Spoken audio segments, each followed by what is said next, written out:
Ah. Good morning, Miss Gray. Good morning. Well, it looks as if we're going to be lucky in the weather. Yes. The guests should arrive in sunshine and get back without risk of parting with their supper. The crossing can be quite treacherous in bad weather. Will you have coffee? Thank you. And is our leading lady awake? Not yet, and I'm rather pleased she isn't. Look, I found this pushed under Clarissa's door this morning.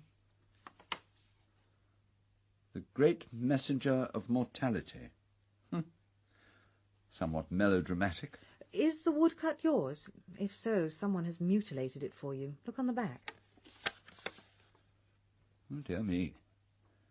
Thus it lightens into action. I am come to kill thee. Lines from the Duchess. So the messages are still coming, I did wonder.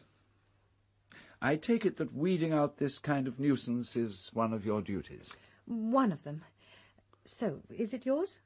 It No. looks old and valuable. No, it's interesting, but not my period. Mr. Gorringe, this is your house.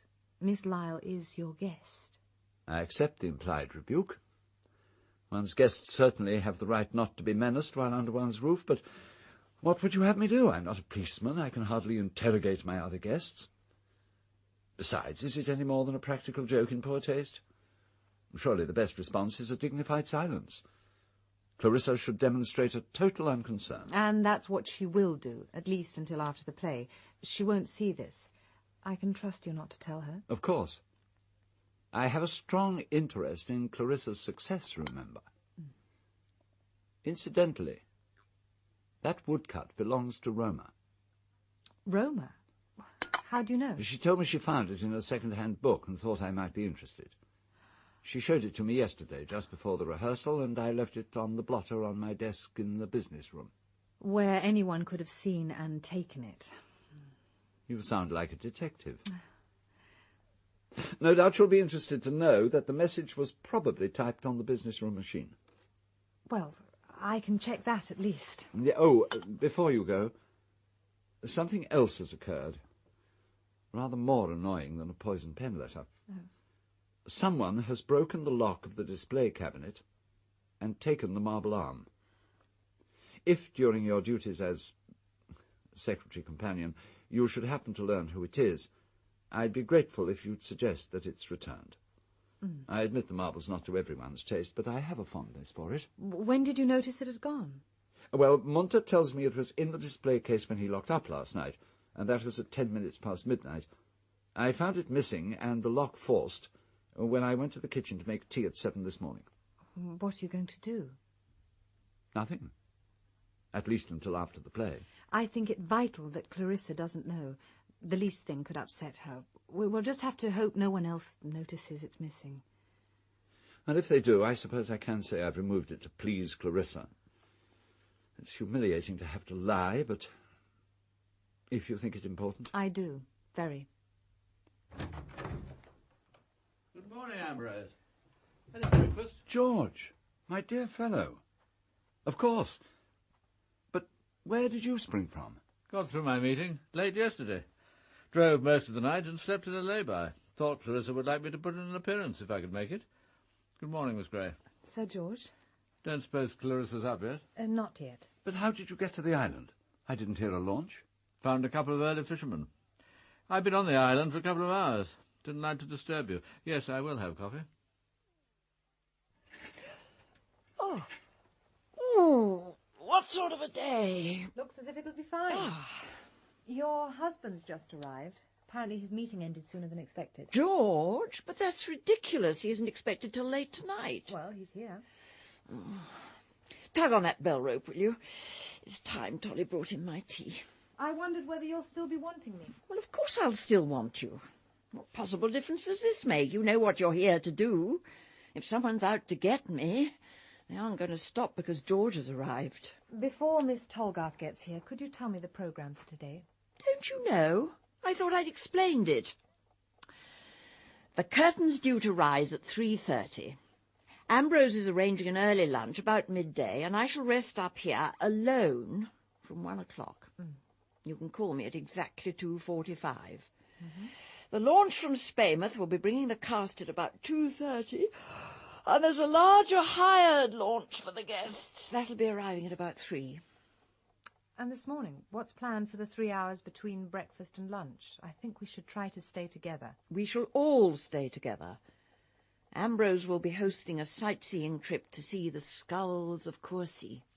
The skulls of Courcy? Do you mean real skulls? Oh, they're real enough. In the crypt of the church. Ambrose will recite the famous legend. That should put us all nicely in the mood for the horrors of Amalfi.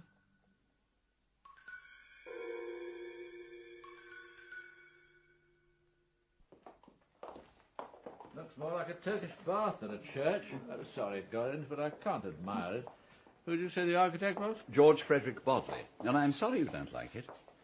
The paintings on the rear doss are by Lord Leighton. And the glass is by William Morris's firm. They specialised in these lighter hues. The east window is considered rather fine. I don't see how anyone could actually pray in this place. Oh, is that the War Memorial? Well, the wreaths appear to have been in place some little time by the look of them. There'll be fresh ones on November the 11th. Munter makes them from our own laurels and hangs one up each year. Yeah, well, his father was killed in the war. In the Navy, I think. Anyway, he was drowned. He told me that much. And do you assist at this charade? No, he hasn't asked me. It's a purely private ceremony. I'm not sure I'm even supposed to know that it happens. Well, it throws a new light on Munter, though. Who would suspect him of that streak of romanticism? It's all a bit pointless, isn't it? No one seems to know any longer what Remembrance Day is supposed to be for. It's for remembering the good chaps who gave their lives fighting for us. Once a year for 2 minutes, you wouldn't think that was too much to ask. Indeed. At our last parade, the Padre delivered a sermon about the Third World, for heaven's sake. I suppose he thought world peace was relevant. Our Mr. Day isn't to do with peace, it's to do with war and remembering one's dead. A nation that can't remember its dead will soon cease to be worth dying for. Very But you true. can't... And what's so peaceful about the Third World, anyway? Now, ladies and gentlemen, if you will follow me, I'll lead the way down to the crypt, where we keep our skulls. This way. Of course, I've seen all this before. It still sends shivers down my spine.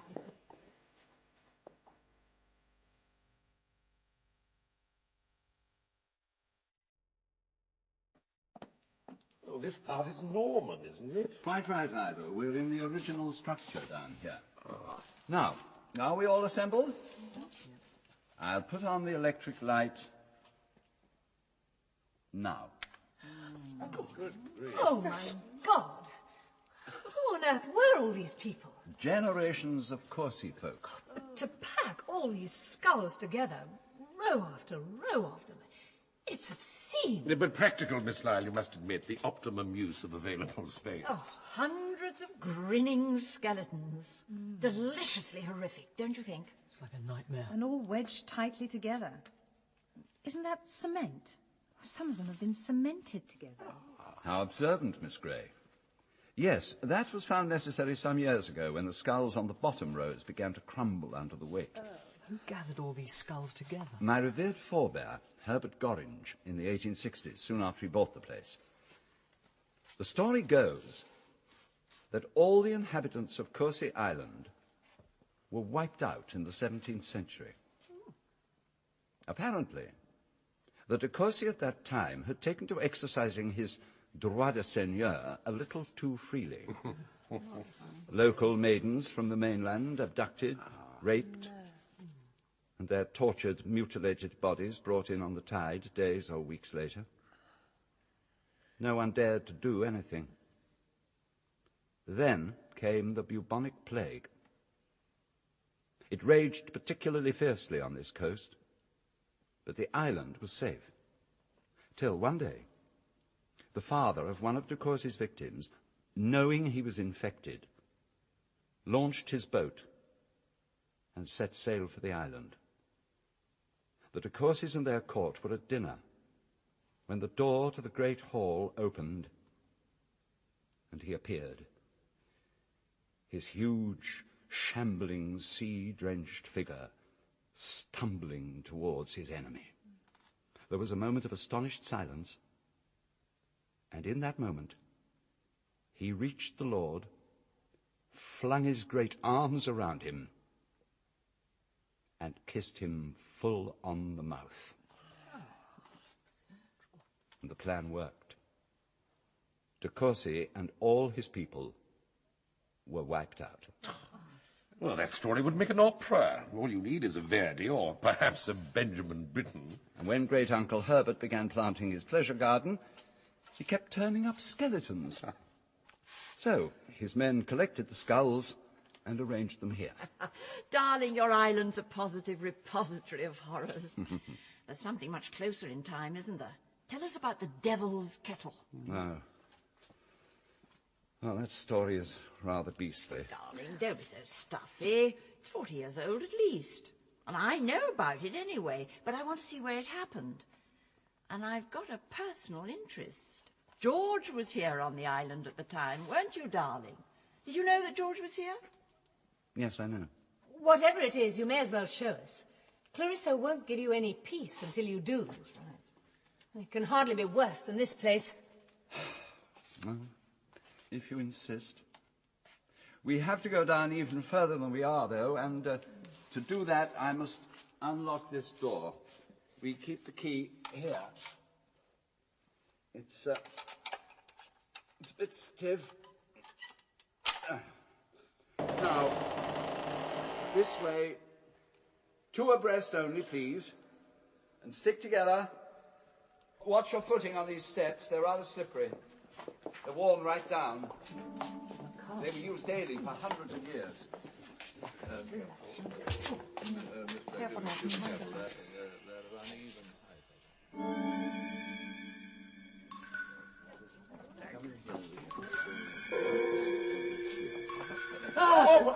No, it's all right. Don't panic, anybody. No, I'd forgotten that the lights are on a time switch. I'll find the button in a second. There. I wish you'd warn us before playing silly tricks. No trick, I assure you, and it won't happen again. We must be 40 feet below ground. How is it ventilated? By shafts. One of them comes up into the concrete bunker they built in the war to guard the southern approach to the island. There are several others. Right, now, everybody, gather round. This trapdoor leads down directly to the Devil's Kettle.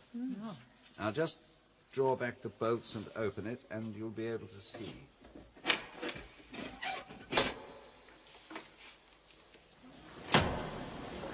How do you get down into the cave? There's an iron ladder fixed to the shaft. See? This side. It runs down the wall. Oh, yes. Now, tell. It happened in 1940. The island was taken over by the government as a camp and interrogation centre. Foreign nationals, suspected spies, Nazi sympathizers, you know the sort of thing. That's when you were stationed here, wasn't it, George? Right. In March 1940, there were about 50 internees on Corsi. Among them a hard core of dedicated Nazis. They suspected one of their group, a boy of 22, of having betrayed their organization to the British during interrogation. Perhaps he had. Or perhaps he was a British undercover agent, I don't know. What is beyond dispute is that the Nazis convened a secret court in the crypt of the church and condemned him to death. They brought him, bound and gagged, down that passageway to this spot. They pulled open the trap door. Look down. At the moment, the water level's about 10 feet below us. That's because the tide's on the turn. At high tide, the cave is always flooded. Every one of those iron rungs is covered. They bound their victim to the ladder, and they left him there to drown. He was a very tall young man. He died slowly in the darkness, and he died hard. Later, one of them crept back to untie him and let his body float out to sea. Not the pleasantest way to die. How did the story get out? Someone talked eventually, I suppose, but not until after the war. Someone may have condoned what happened. After all, the army was in charge here, yet the internees got their hands on the keys to the crypt and the secret passage. And that suggests at least a degree of official carelessness. What was he called, darling, the boy who died? His name was Carl Blythe. Oh, yes, Blythe. And the extraordinary thing is that he was English. Well, his father was anyway. His mother was German. And George was actually at school with him, weren't you, darling? They were at Melhurst together. Do they still remember him, I wonder, Simon? But you didn't like him, did you, George? He was 3 years older than you, and a bully. In fact, you hated him. And then to find him here, and at your mercy. Wasn't it odd? Can we get out of here? I feel like a voyeur. Yes, I feel cold. If my wife has satisfied her curiosity, perhaps we might go.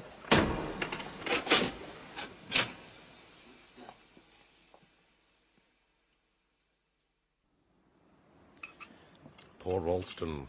An instructive episode, don't you think? Oh, I thought it was horrible. Does she always need to psych herself up with an exhibition of cruelty before a performance? Well, she's nervous, certainly. Ralston's control, however, is admirable. It'll be interesting to see what happens if the control ever snaps. Well, I think I'll go for a swim. Well, not so soon after lunch, Simon, darling. Take a walk first. All right.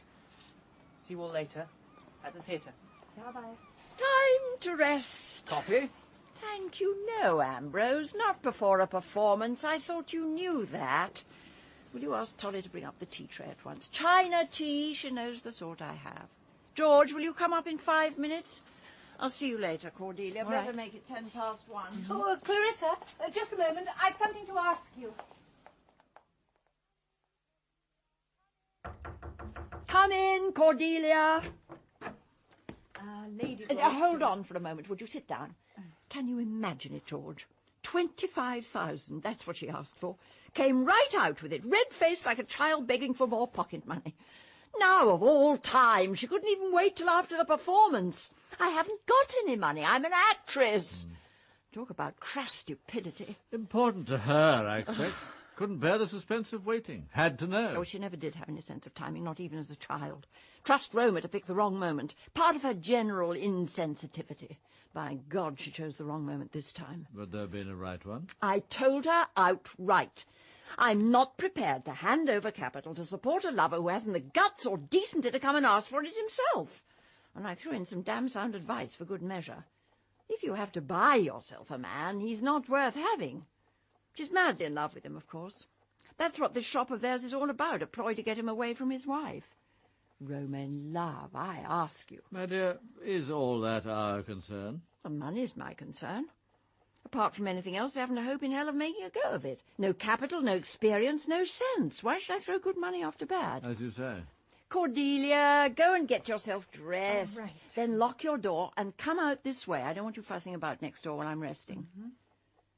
I suppose you'll be wearing that Indian thing again. Well, It shouldn't take long to get into. none of my clothes take long to get into. Nor to get out of, I dare say. Oh, Clarissa. Nah.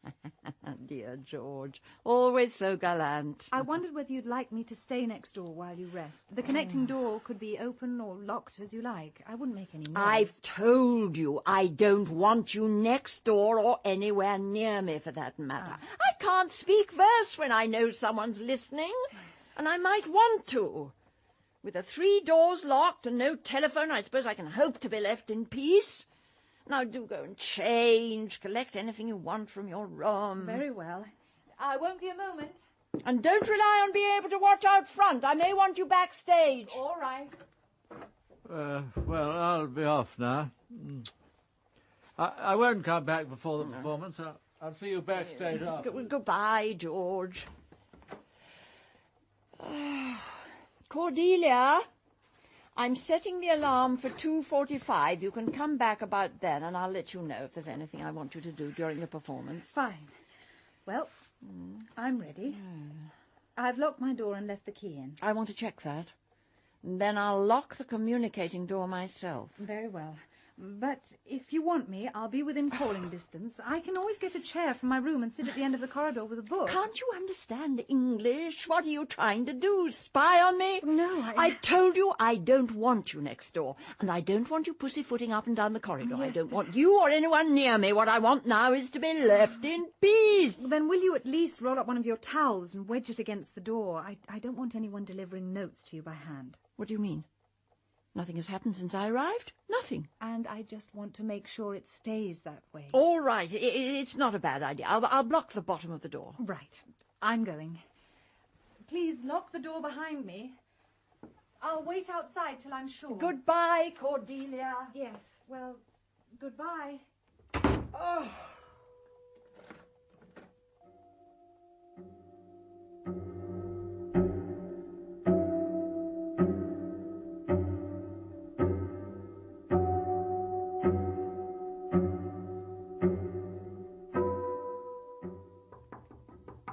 Lady Ralston, it's nearly 2:45.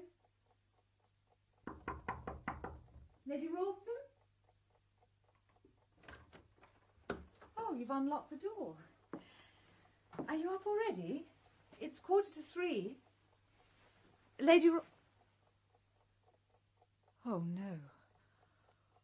Oh, my God. Oh, Sir George! Oh, my God. What is it, Miss Gray? What's the matter? It's Lady Ralston. Stop that bloody clock. Oh, yes, I'll stop it. I can't see a damn thing. What's happened? Draw the curtains. Yes. I'm afraid it looks as though...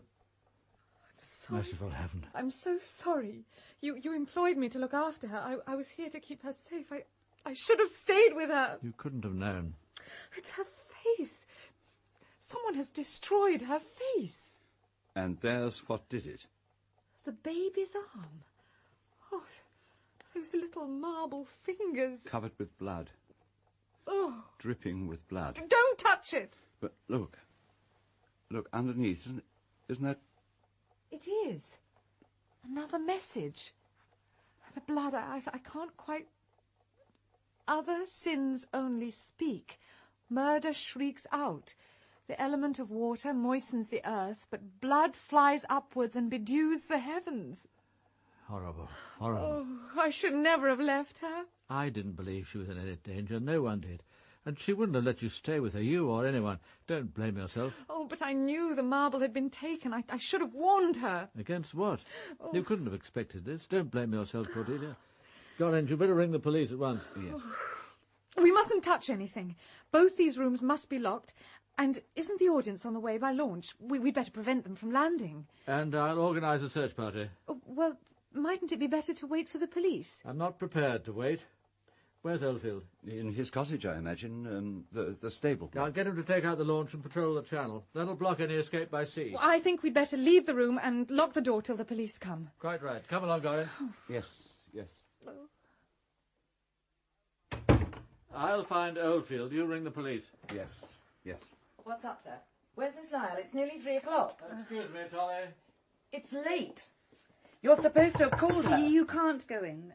She's dead. She's been murdered. I have to go in. She always needs me before a performance. No, there's not going to be a performance. Miss Lyle is dead.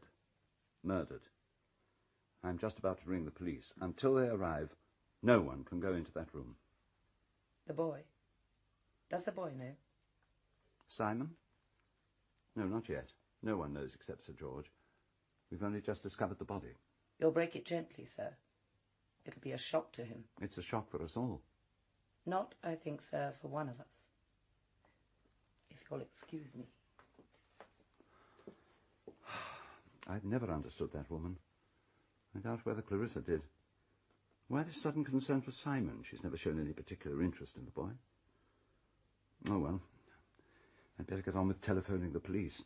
But who should I ring? The Chief Constable, the CID? Well, I should ring the Spaymouth police and leave it to them. I'll do it from my office. Spaymouth Police. I'm speaking from Courcy Island, from the castle. It's Ambrose Gorringe. I'm afraid there's been a terrible accident over here. No, that's not right. A murder. Yes, I'm quite sure. Lady Ralston, Miss Clarissa Lyle, the actress. Well, we had a performance planned for the theatre this afternoon. Miss Lyle was taking the lead, and she was staying here with friends. We found her a few minutes ago in her bedroom. No, it's clearly murder.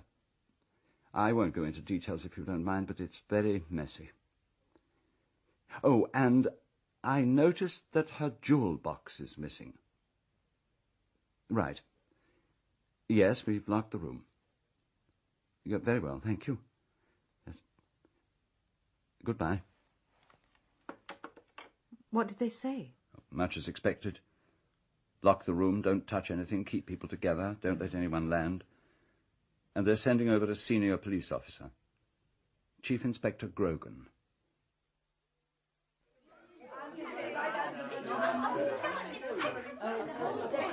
Will you all come on stage, please?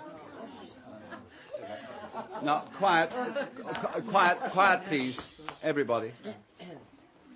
I'm afraid I have some very shocking news for you. I don't know quite how to put it, except to say that Clarissa Lyle is dead. Oh. No, and there's worse, I'm afraid. As Miss Gray here, her secretary, can confirm, it looks very much like murder. I've telephoned the police, and they'll be here shortly. In the meantime, they've asked that you all stay together here in the theatre. Now, Munter and his wife will bring you tea and coffee and anything else you need. Miss Gray and I still have to inform my other house guests of this appalling news. Oh, what about the play? The performance is cancelled. Where do you suppose they all are? Well, I imagine Simon is swimming. He said he was going to. Roma Lyle was in the library, but she's probably dressing by now. I imagine Ivor Whittingham is resting in his room. He's been looking none too well. Well, see them, will you, and break the news? I'll go and find Simon. Then we'd better keep together until the police arrive. I suppose the courteous thing would be to stay with my guests in the theatre, but I'm not in the mood to face a barrage of questions. The less they're told for the moment, the better. What do you mean we should keep quiet about the actual cause of death? We don't know the actual cause of death. But, yes, I think we should say as little as possible to anyone. But surely it's obvious her face was battered in. That may have been done after the death. There was less blood than you'd expect. Well, there was more than enough blood for me. You're remarkably knowledgeable about this sort of thing for a secretary companion. I'm quite sure you've already guessed I'm no such thing. I'm a private detective. There's no point carrying on the charade any longer. And if you're going to say I've been useless, I know that too. Oh, my dear Cordelia, what more could you have done? No one could have expected murder. Stop blaming yourself. Lugubrious self-reproach doesn't suit you. Where is everyone? This place is like a morgue. Anyway, I'm not coming to the play. I'm damned if I'll pander any longer to Clarissa's megalomania. You all indulge her nonsense as if you're terrified of her. Someone should put a stop to Clarissa. Someone has. She's dead. Murdered. My God! What happened? How? I really think I insist that you tell me. Very well. She was battered to death with that marble limb of the dead princess. I'd rather you kept the details from Simon. Her face was smashed to a pulp. The killer took your marble? But how did he know it was there? He, or she, took it from the display cabinet sometime early this morning, and I'm afraid that the police will take the view that whoever it was knew it was there, because yesterday, before luncheon, I myself showed it to them.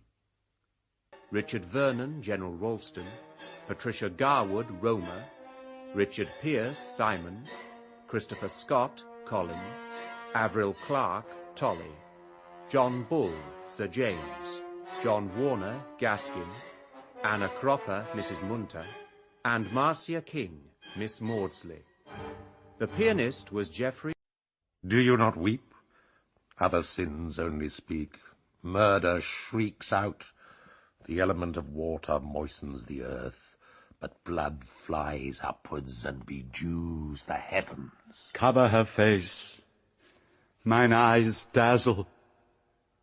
She died young. I'm surprised that Grogan man let them go so easily. Well, they could scarcely have had anything to do with it. They all arrived after Lady Ralston was dead. And they can't complain the day's been dull, even if they've been done out of their moment in the spotlight.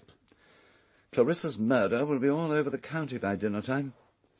That means we can expect a press invasion at dawn. What will you do? prevent anyone from landing, and I'll instruct Munter to refer all telephone inquiries to the police at Spaymouth. Let them cope. More tea, anyone? Ah, thank you, Roma. Now, Ivo, you have all the London gossip. Tell us about this man Grogan. I confess that on first acquaintance I don't take to him. Well, I admit I did telephone a contact from this very room, in fact, while you were busy receiving the inspector and his minions. The story is that he resigned from the Met because he was disgusted with the corruption in the CID. And that, of course, was before the latest purge. That should reassure you, Roma. Nothing about the police reassures me. I suppose I'd better be careful about offering him drink. It could be construed as an attempt to bribe or corrupt. He appears to be one of nature's sea-green incorruptibles. I wonder if the chief constable, or whoever decides these things, sent him here to fail. Why on earth should anyone do that? Well, on the principle, better the new broom than one of your own. And he could very easily fail. I don't know.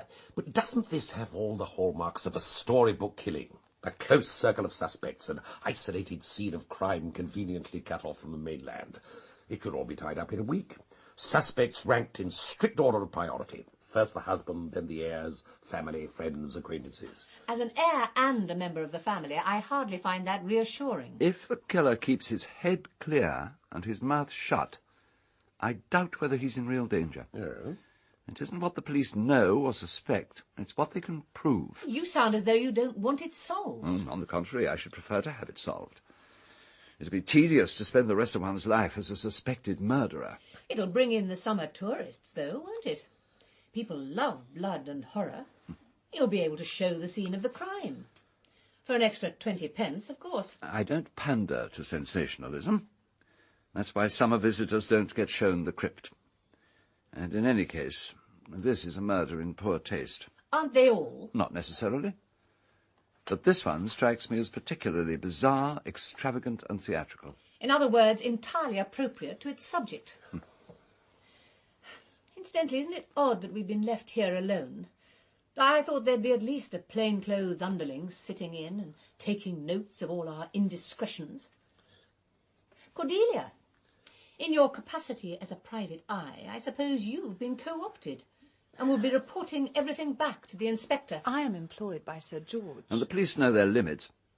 This is still my house and my library, and they come here by invitation. Until they decide to charge someone, we're all entitled to be treated as innocent, even Ralston, presumably. Though, as husband, he's certain to have been elevated to chief suspect. Poor George. Selected for the first grilling. He's been gone an inordinately long time. Must be hell for him, especially if he really loved her. My guess is he stopped loving her 6 months after the wedding. He must have known by then that she was incapable of remaining faithful to anyone. If he didn't kill her, and I don't for one moment believe it was him, he's probably not entirely ungrateful to whoever did.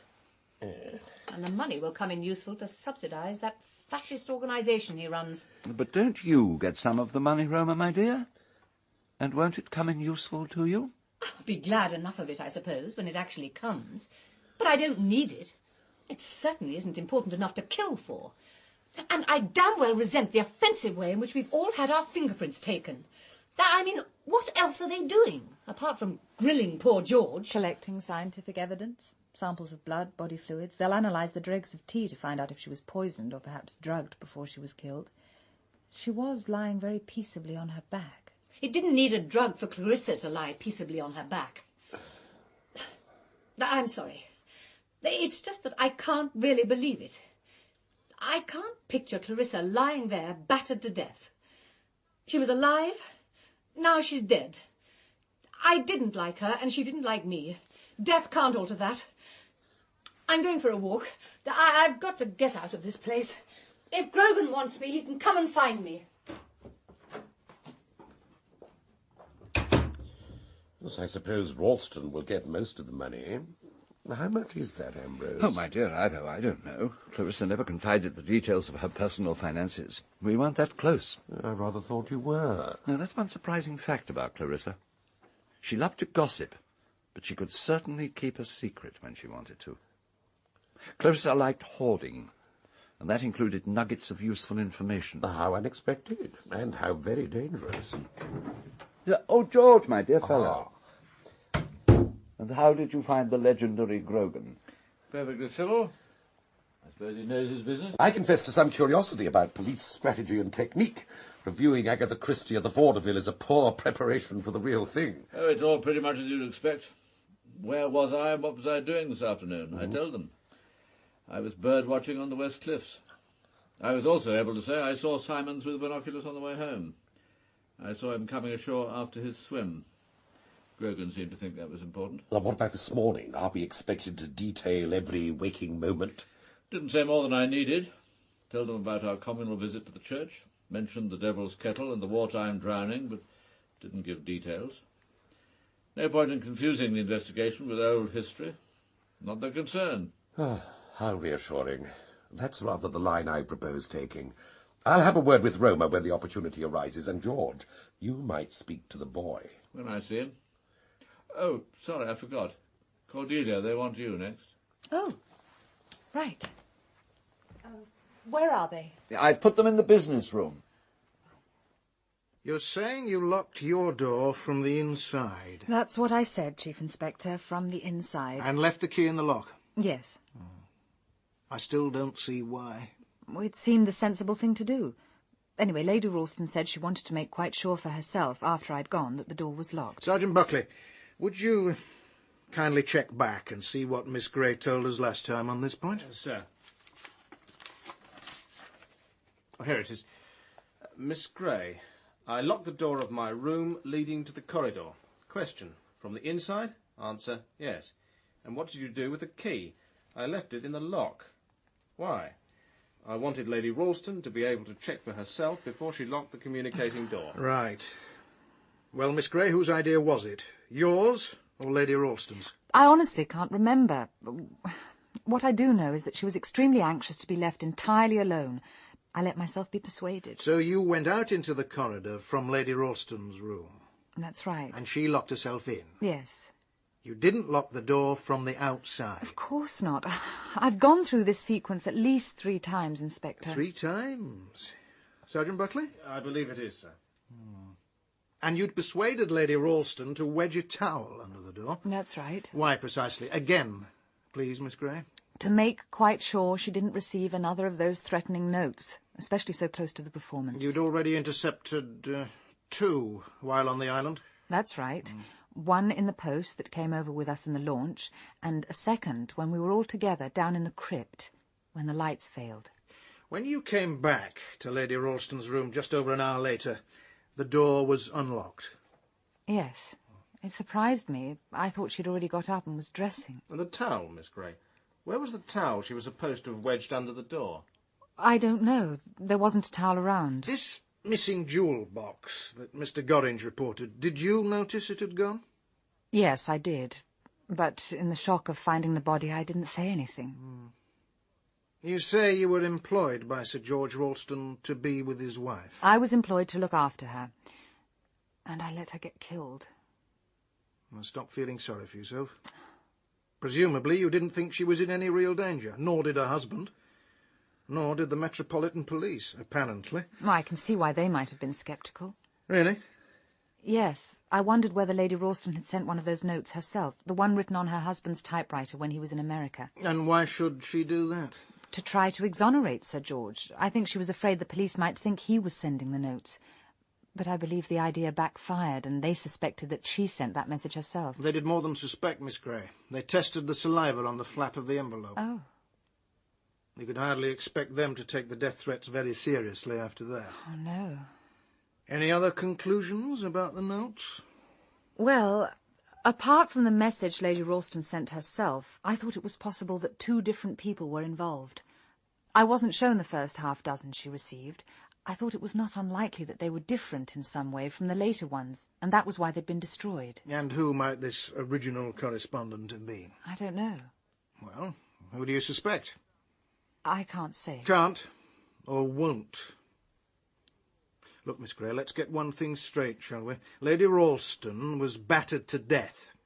She may not have been a good or likeable woman, but she had as much right to live her life to the last natural moment as you or I or anyone. Of course, I don't see why that needs saying. You'd be surprised what needs saying in a murder investigation. You may be too bright for your own good, Miss Gray. You're not here to solve this crime, that's my job. Nor are you here to protect the living. Leave that to their lawyers. You're not even here to protect the dead. Do you know the saying, on doit des égards aux vivants, on ne doit mort que la vérité. Yes, of course, Voltaire. To the living we owe respect, to the dead we owe only the truth. Yes, but I was taught a different pronunciation. I bet you were, Miss Gray, I bet you were. I taught myself with the primer. Anyway, there's no better motto for a detective. And that includes female private eyes who'd like to help the police, yet still lie abed with a clear conscience. It can't be done, Miss Gray. It can't be done. I'll bear that in mind, Inspector Grogan. You know, what surprises me a little is how much you noticed. And how carefully when you found the body. Most people, and not only young women, would have been in a state of shock. I know. It surprised me, too. I think what happened was that I couldn't bear to feel too much emotion. It was so horrible that it was almost unreal. I had to detach myself, so my intellect took over and made it into a kind of detective puzzle. That's why I noticed that the jewel box had disappeared, or things like the tea tray and the used cup with a smear of lipstick on the rim, or the balls of cotton wool smeared with makeup on the dressing table. It was that sort of mental tabulation that kept me from keeling over. Perhaps that's how surgeons feel. You have to keep your mind on procedures and techniques, because otherwise you might realise that what you have lying there is a human being. It's how a policeman trains himself to behave on the scene of an accident. Or a murder. And what exactly did your intellect deduce? Oh, the obvious things. How odd it was that Lady Ralston had cleaned the makeup from her face, but that there was lipstick on the cup by the bedside. It looked as if she must have made up her lips again in bed before she drank her tea. Why? And I noticed that despite a good deal of blood, there wasn't as much as you'd expect from a head wound. So I thought it was just possible she was killed some other way, and the injuries to her face made afterwards. And I was puzzled by the cleansing pads on her eyes. They must have been put there after her death. It wouldn't have been possible for them to stay in place while her face was being destroyed. You're sitting on the wrong side of the desk, Miss Gray. I take that as a compliment. There is one thing you ought to know. Sir George didn't kill his wife. When he first arrived in the bedroom and I blurted out how sorry I was, he looked at me with a kind of amazed horror. I realised that for a moment he thought I'd killed her, that I was confessing. Let's go back to the Friday night, the time when you were with Lady Ralston in a room and she showed you the secret drawer in her jewel box. That review of the Rattigan play, are you sure that's what it really was? Quite sure. It wasn't a document or a letter? And it was a local newspaper cutting. I only read the headline. I do remember thinking that the cutting was oddly shaped, much larger than the actual review. And those threatening messages? Did your client ever give the least indication that she knew or suspected who was behind them? Never. And you yourself can throw no light on why and by whom she was killed? No. Very well. Thank you, Miss Gray. You've been helpful.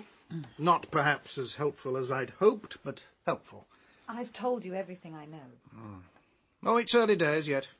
We'll be talking again. Goodbye, Miss Gray. Allow me, Miss Gray. Goodbye. Well, what do you think? She's attractive, like a cat, self-contained and dignified. But did she do it, Sergeant? She had time and opportunity. We've only her word that she locked her bedroom door, or that Lady Ralston locked hers. She knew where that marble arm was kept, and she had access to the business room where Gorringer's typewriter is kept, so she could have typed that final message. I can't see Miss Gray as a murderess. It takes an effort of the imagination, I grant you. If she did have a hand in it, my guess is that it was as Ralston's accomplice. They're an unlikely couple.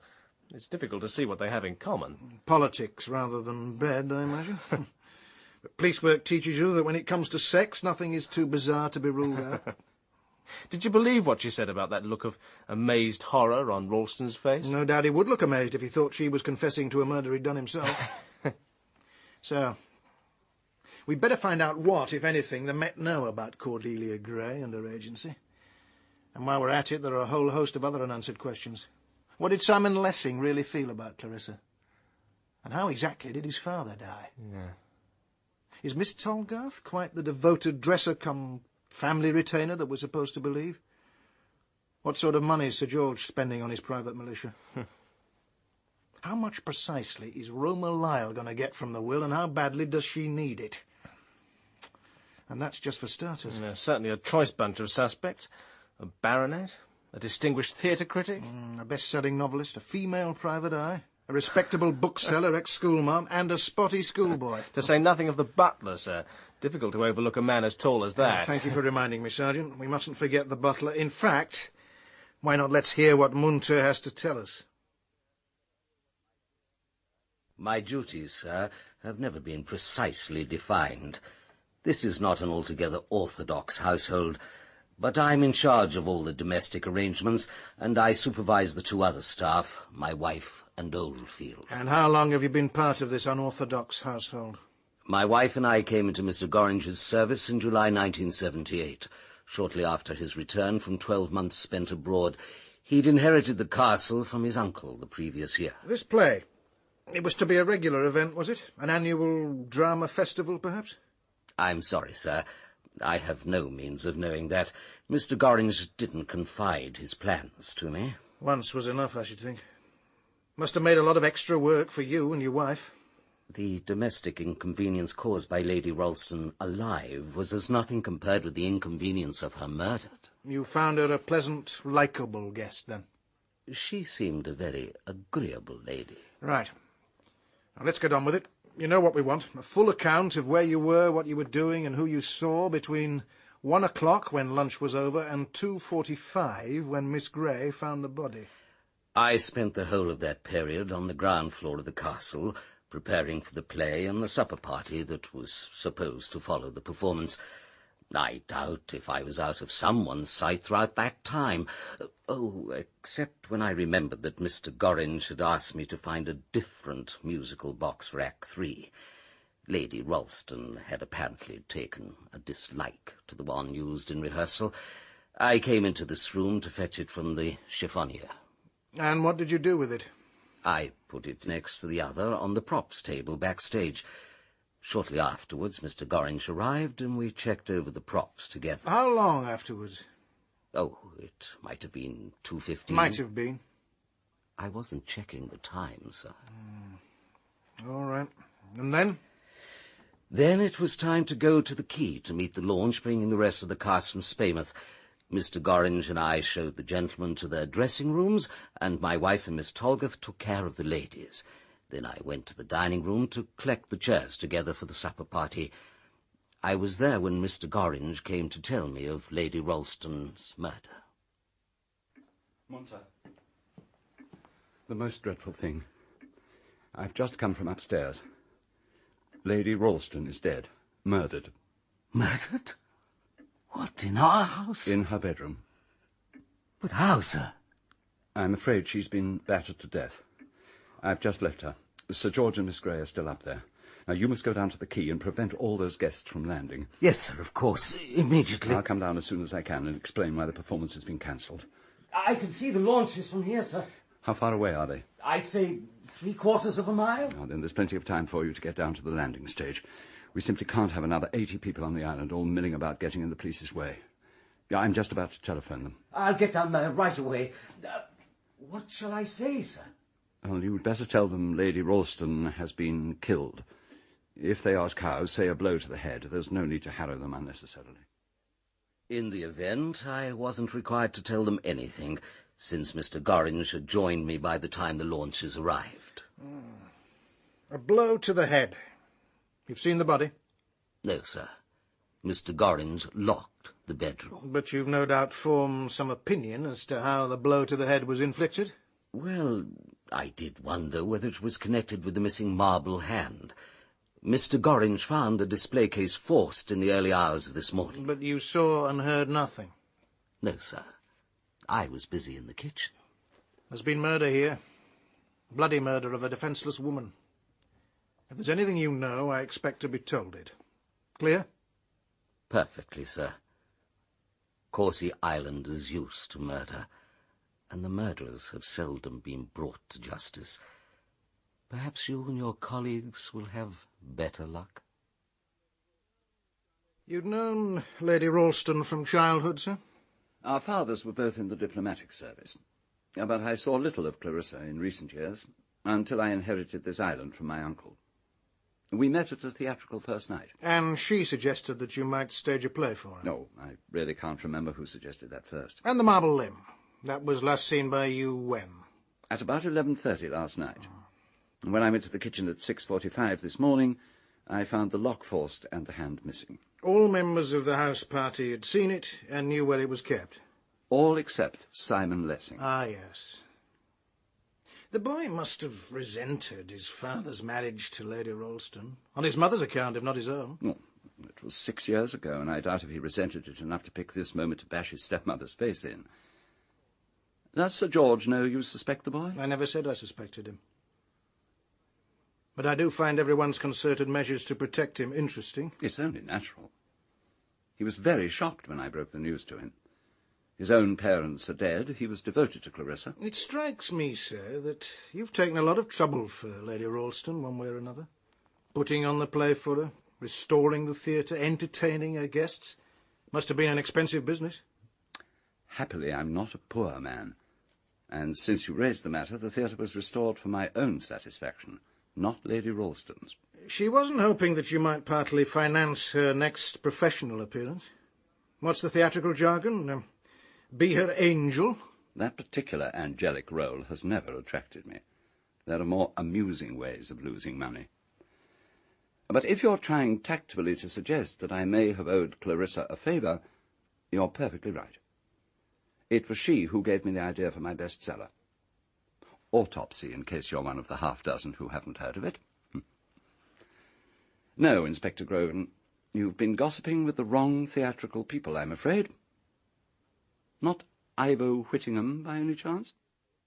It would be accurate to say that Clarissa and I were lovers for a period of about 6 years, as opportunity and her whim dictated. And did her husband know? Husbands, Inspector. Our relationship outlasted more than one marital episode. But if it's George Ralston you're interested in, I never told him. Tell me what she was like. I was going to say you've seen her face, but of course you haven't. A pity. One needed to know the physical Clarissa to get any clue about her.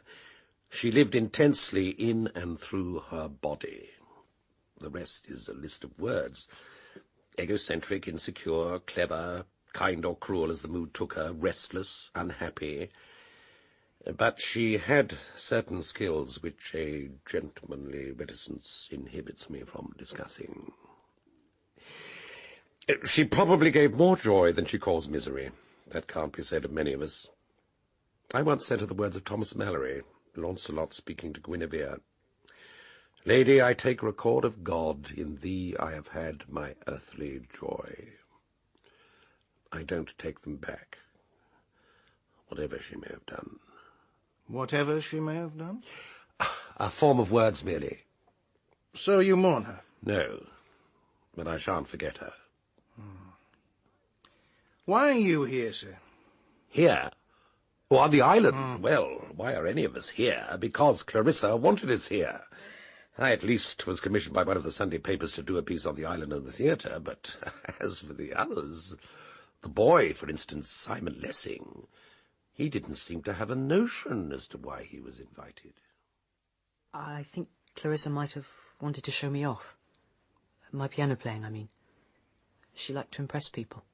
Are you happy living with Sir George and his wife? Very, sir. When I'm with them.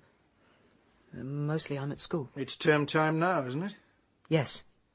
I had to have special leave to come to the island. And how did this special relationship with Lady Ralston come about? It was after my mother died. I went to live with my uncle and his family, and that's where Clarissa came to see me in the summer of 1978, and agreed to take care of me. I wasn't adopted. Clarissa became a sort of foster mother, I suppose. She took over the whole responsibility for bringing me up. And you welcome that arrangement? Very much, sir. I wasn't very happy living with my uncle and aunt. Right, then. Suppose you tell us exactly what you did between 1 and 2:45 today. Well, I wanted to go for a swim before the play. So, after lunch, I went up to change. I put my swimming trunks on under my jeans. Clarissa had warned me not to swim too soon after the meal, so I went for a walk on the beach first for a bit. What time did you actually go into the water? Oh, just about 2 o'clock, I suppose. I swam for about half an hour. I came out, dried, and got dressed. I was on my way back to the castle when Mr. Gorringe saw me and came down. He told me about Clarissa. What can you tell us about the arm of the dead princess? Do you mean in the church? Well, there were skulls in the crypt, but... A marble limb. Someone took it from Mr. Gorringe's display case outside this door. I don't think I've seen it, sir. I'm sorry. Oh, of course the woodcut's mine. I brought it to Courcy because I thought Ambrose Gorringe would be interested in it. I thought it might be valuable. I hope you're not suggesting that I sent it to Clarissa, or that I'm in any way involved in those other messages. I'm making no such suggestion, Miss Lyle. Good. Perhaps, though, you'd be kind enough to tell me what you did this afternoon. Very well. I went to see Clarissa in her room just before she took her rest. Why, exactly? Why? To wish her good luck for the performance, of course. Why else? I thought you had lunch with her. So I did. Well, why didn't you do it then? I forgot.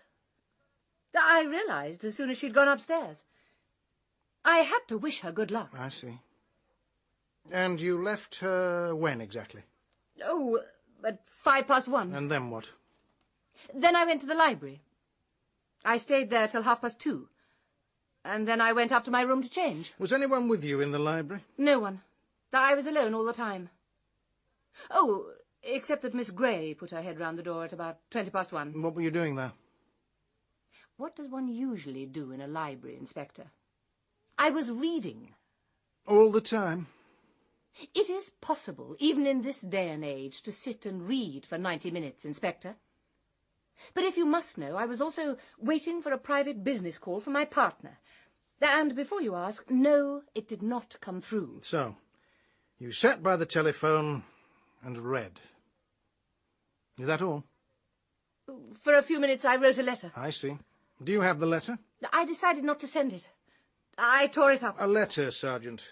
The torn-up fragments of a letter. Did you find them in the wastepaper basket? No, sir. Nothing like that. No letter, Miss Lyle? Of course not. I didn't put the pieces in the waste paper basket. No? What did you do with them? I took them with me to my room and flushed them down the lavatory. Really? Yes, really.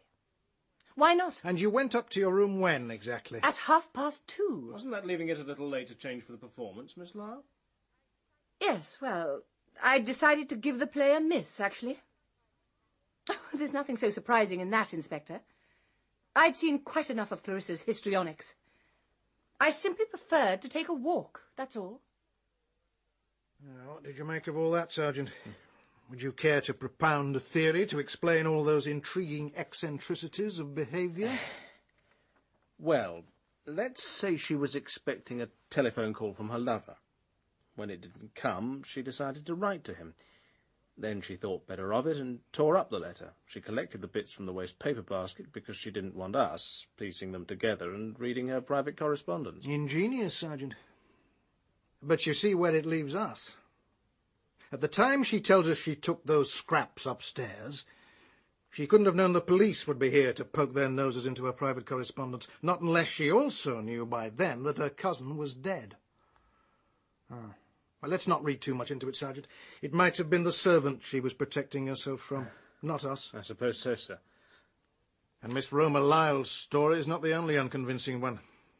Consider the curious reticence of the lady's maid. Sounds like the chapter heading for one of those snobbish 30s thrillers, doesn't it? You question the lady, Sergeant. She may prefer youth to experience. Give her a treat.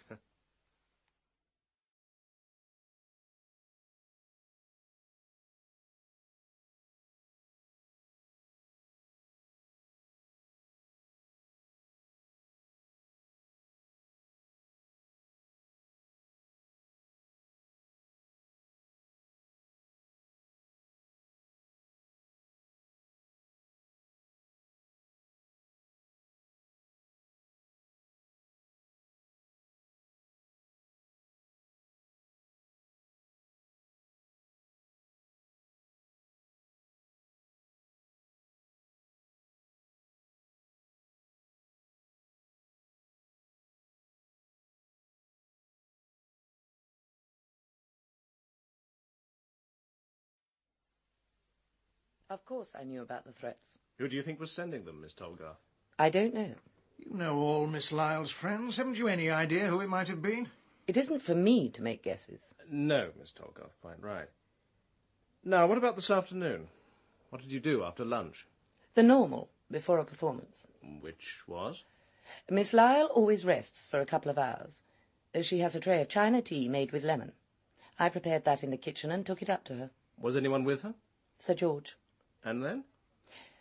Then I tidied up the bathroom and prepared a bath. I see. When I went back into the bedroom, Miss Gray was there.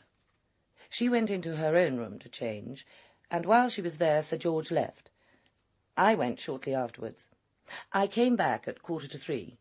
I was worried in case Miss Gray hadn't called her. Were you happy working for Lady Ralston? My mother had been her nurse. You liked each other? We're used to each other. Can you think of a reason, any reason, why anyone should want to kill her? No. All one big happy family, were you? There's never a good reason for people to kill each other, even in happy families. It's all over the Sunday papers, Miss Gray. No. Mine says she was, battered to death. I can't believe it. And it's so horrible for you, Miss Gray. Well... Her husband, too, of course. Yes. Such a nice man when he called at the office. I suppose it was some kind of intruder. The paper does say her jewellery is missing. I do hope the police don't get any wrong ideas. I'm sure they won't, Miss Maudsley, but they'll be sure to check up on me and on the agency. Don't worry, just answer their questions. Oh, dear, yes. I suppose we must. But it's all so dreadful. Am I to show them everything? Well... Suppose they ask to see the accounts. I did try to balance the petty cash on Friday afternoon, but it didn't quite, I'm afraid. I don't think the police will be interested in the petty cash, Miss Maudsley. They're more likely to ask about Sir George Ralston's visit. Oh. Let them see anything they ask for, except, of course, the client's files. Yes, Miss They're Gray. confidential. And, Miss Maudsley, do tell Bevis to try not to be clever. Yes, Miss Gray. I'll ring again in a day or two. Bye. You could cut the atmosphere in this place with a knife. I'm going for a walk. Would you care to come? I'd like to have a word with you. All right, Miss Lyle. Inspector Brogan can always send for us if he wants us. You're supposed to be an expert in these things. Well, when do you suppose we can get away? I've got a shop to look after. My partner can't manage indefinitely on his own. The police can't keep us here, surely. Well, the investigation could take months. They can't legally hold us at all unless they arrest us. Of course, some of us will have to attend the inquest. But I should think you could leave tomorrow if you wanted to. Did you know I'd asked Clarissa for a loan just before she was killed? And she turned me down? Yes. I was there when she told Sir George. Have you told the police? No. That was decent of you, considering I haven't been particularly pleasant to you. Well, if they want that kind of information, they can get it from the person concerned. They haven't got it so far. I lied. I'm not sure why. Panic, I suppose. It's odd. I'd never much liked the police, but I always took it for granted that in a crime like murder, I'd cooperate up to the hilt. I want Clarissa's murderer caught. Of course I do. So why do I feel so defensive? I know. I feel the same. It looks as though George hasn't told them about our quarrel either. Nor has Tolly, apparently. Clarissa sent her out while we were talking, but she could have easily heard. What do you think she has in mind? Blackmail? Oh, I'm sure not. But I think she knows. She was in the bathroom while I was there, and she probably overheard. Clarissa was pretty vehement. She was vehement with me. Vehement and offensive. If I were capable of killing her, I'd have done it then. You know, what I can't get used to is the way we all carefully avoid discussing who could have killed her. We're stuck here together. Life will be intolerable if we start hurling accusations at each other. Well, I don't think I can go on pretending to make polite conversation when we're all thinking about the same thing, avoiding each other's eyes, locking our doors at night. Did you lock yours? Yes, I'm not sure why. I don't for one moment think there's a homicidal maniac on the island. Clarissa wasn't killed by mistake. She was the intended victim. Who do you think did it? One of us who slept in the castle on Friday night. But who? Who? Can't be Ambrose. He never felt a strong emotion in his life. And he hasn't the ruthlessness. He does have a taste for horror, but at second hand. Disinfected by time. A tag of executioner's rope. A blood-stained nightdress. And it can't be Simon. He never even saw the marble arm. And anyway, he'd have confessed by now. He's a weakling, like his father. As for Ivo, well, I know he's dying, and he may feel he's out of reach of the law, but where's his motive? I suppose George is the main suspect. But I don't believe that either. He's a professional soldier. He wouldn't kill in that way. And certainly not a woman.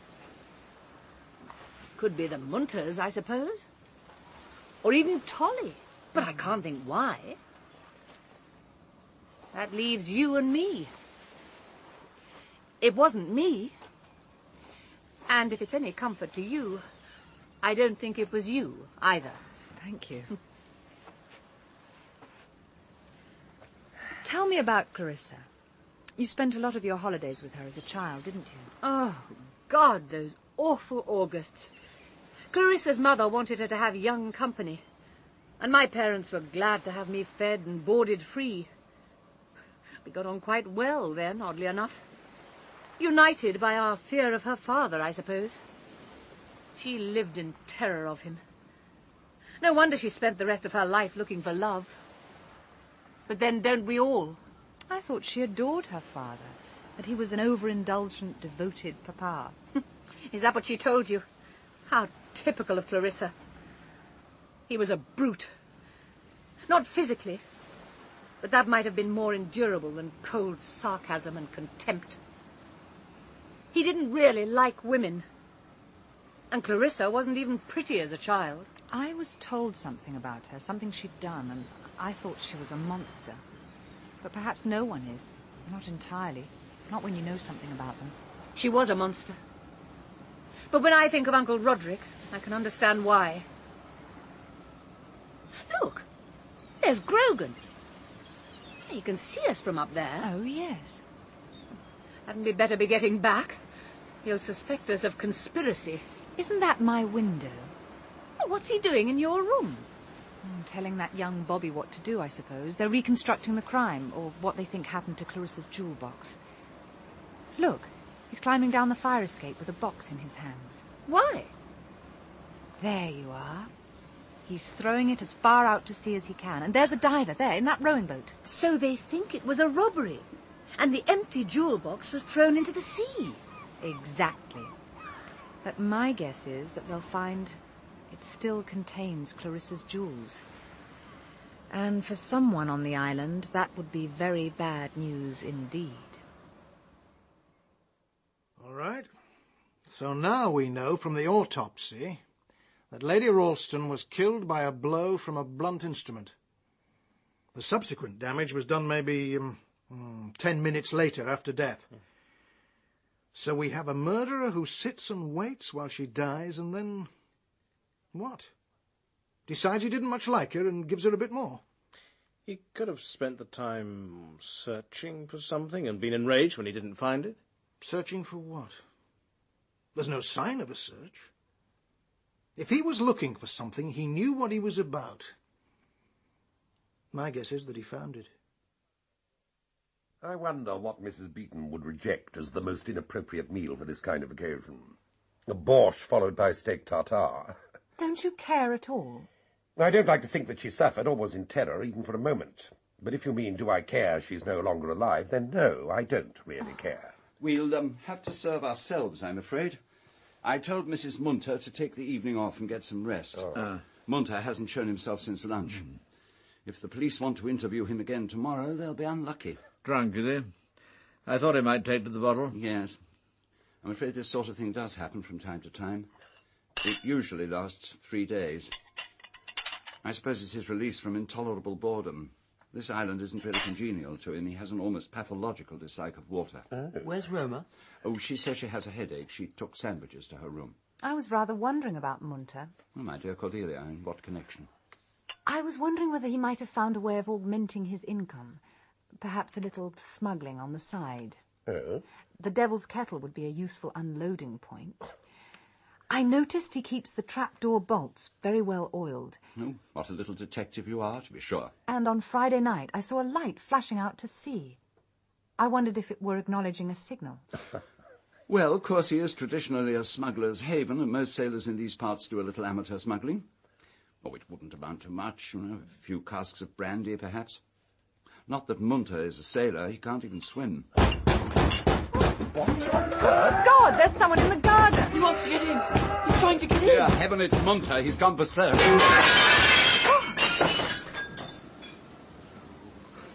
You! You're drunk, man. Murderer! Go to bed and sleep it off. Murderer! I'm so sorry, George. Of course, he's not responsible. Now, come on, Munter. Come on, you're a bit past it tonight. Let me help you upstairs. Give me a hand, Simon. Yes, of course. Poor boy. God, she was a bitch. What? Now, come along, old fellow. Come on. I'm so sorry, everybody. I've never known Munter behave in quite such a spectacular way before. Can't imagine what's got into him. Extraordinary fellow. Knew a chap at Sandhurst drank like that. Oh, what happened to him? Fell into his own swimming pool and drowned. Drunk at the time, of course. Sir George! Sir George, are you there? What is it?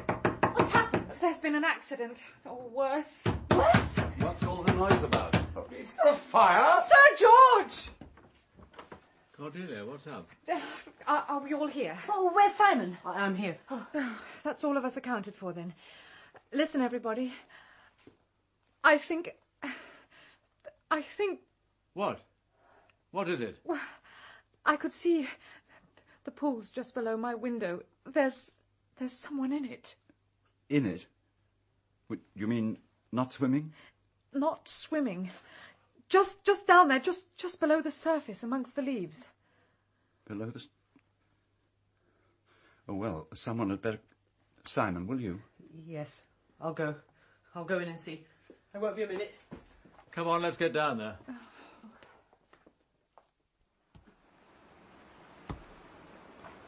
No, it's no good, Simon. He's dead. He's probably been in the water for hours. There's no point. My God. But ought we to give up? I thought you were supposed to go on for ages. Oh, not when the pulse has gone and the body's cold. Leave him be. He's dead.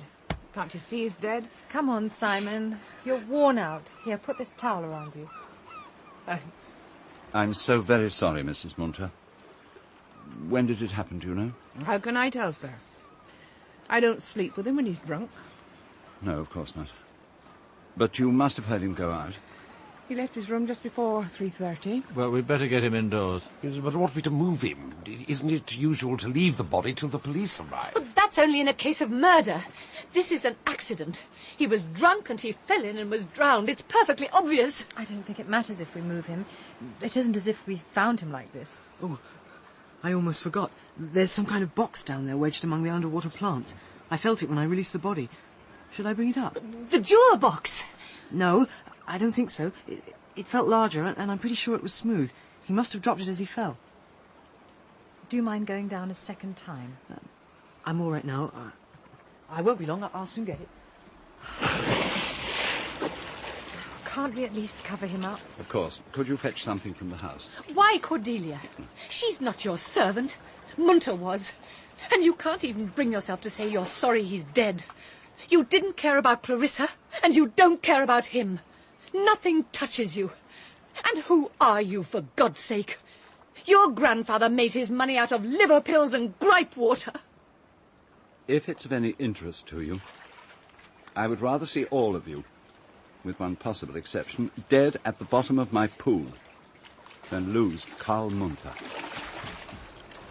It was caught under the netting. Here. Thanks. Now take it. Here, wrap yourself up. Oh, thank you. Good Lord. I last saw this with the other musical box on the props table. He must have been taking it back to the tower room. But why in the middle of the night? Well, that's no reason. I mean, he was drunk. How about the other box? And that was kept in the business room. But unless Munter returned it, I suppose it's still backstage. Better get dressed, boy. You're shivering. Yes. Yes, I will. I won't be long. That boy has more talents than I gave him credit for. And how, incidentally, did he know what Clarissa's jewel box was like?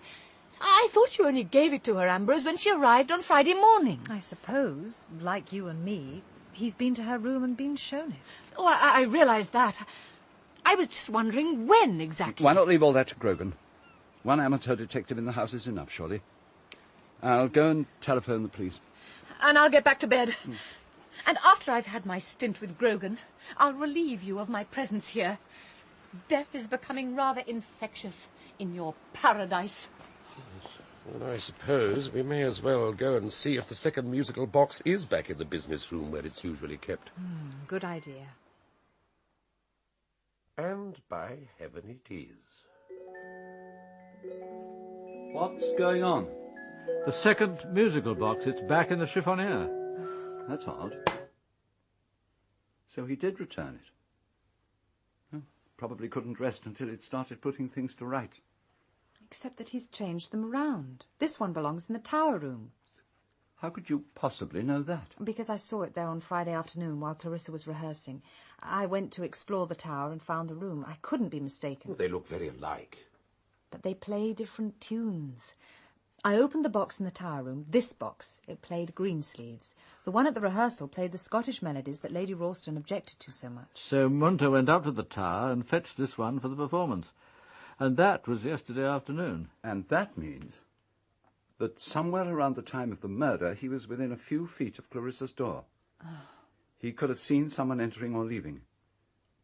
He could have gone into her room himself. And that's why he was obsessive about returning the boxes, each to the room he said he'd taken it from. He lied to the police. But they'd only have our word for it.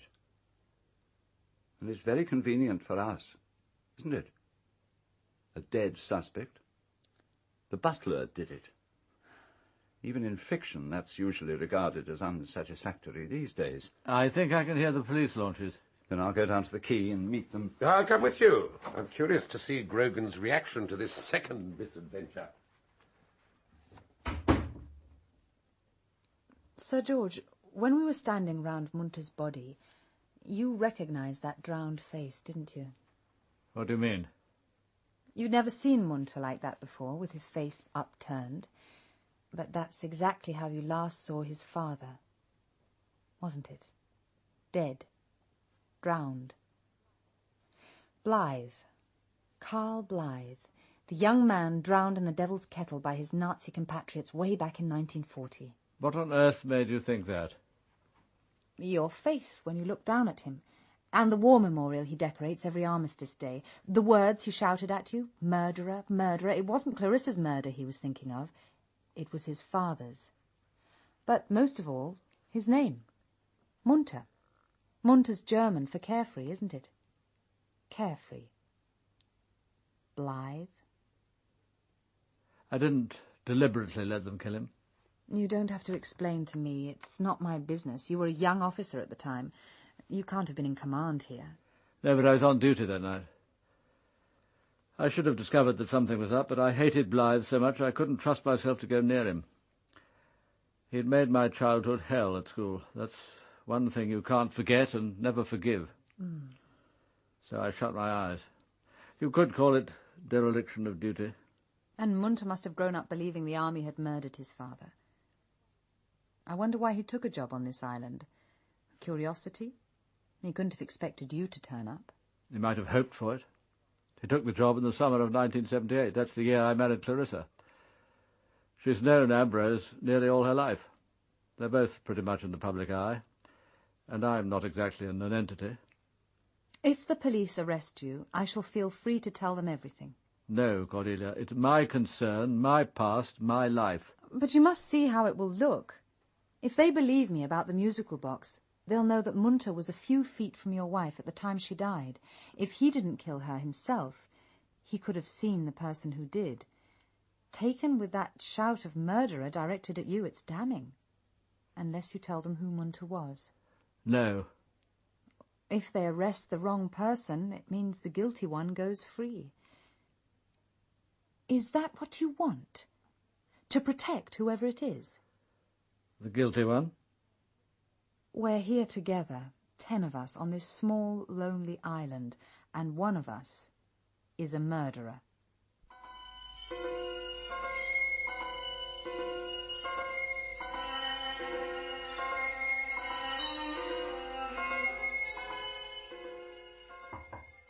Come in. Do you mind if I talk to you? There are things I must ask you. Please, sit down. I want you to tell me how Clarissa looked when you found her. I keep lying awake and imagining. Didn't the police tell you, or Sir George? No. I asked Ambrose, but he wouldn't say. I'm afraid her face was completely destroyed. Could you recognise her at all? No.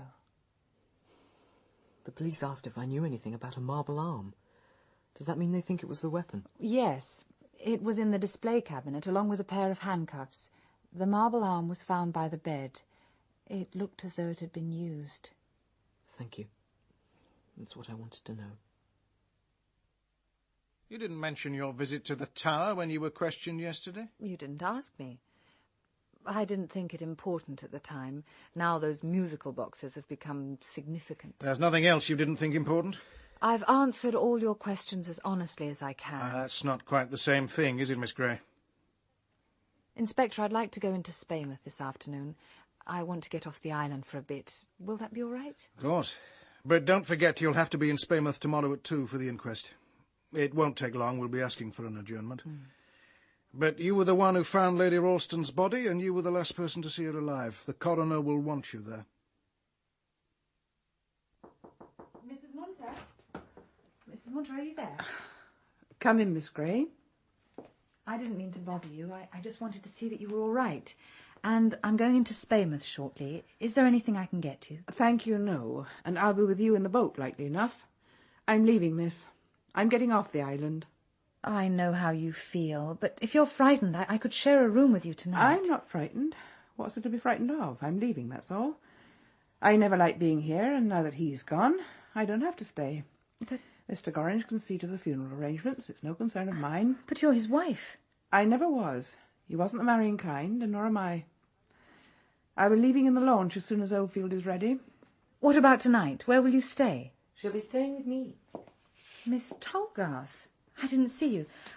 Mrs. Munter, I'd like a word with Miss Tolgarth in private. Do you think... You can use this room. I've a few things to collect from around the house. Thank you. Miss Tolgarth, you were with Clarissa when the first of the messages came during the run of Macbeth. Tell me what they looked like. You see, Miss Tolgarth, I think it was you who sent them, and I think she guessed. She knew the wrong she'd done you, but she couldn't do without you, so it was easier to pretend. And then, as she hoped, you had a change of heart. Something made you feel that what you were doing was wrong. So the messages stopped. They stopped until one of the small number of people who knew about them took over. But now they were different. They looked different, their purpose was different, and the outcome was very different. And terrible. I know I've no right to ask you, but just tell me what those first messages were like. They were written by hand, in capital letters on lined paper. Paper torn from a child's exercise book. And the messages? It was always the same message. A text from the Bible. Thank you. You've told me what I wanted to know. Miss Tolgarth, have you any idea who it was who took over? No. I concern myself with my own sins. Let others look to theirs. Miss Lyle! Miss Lyle! Roma! Roma! What happened? What is it, my dear?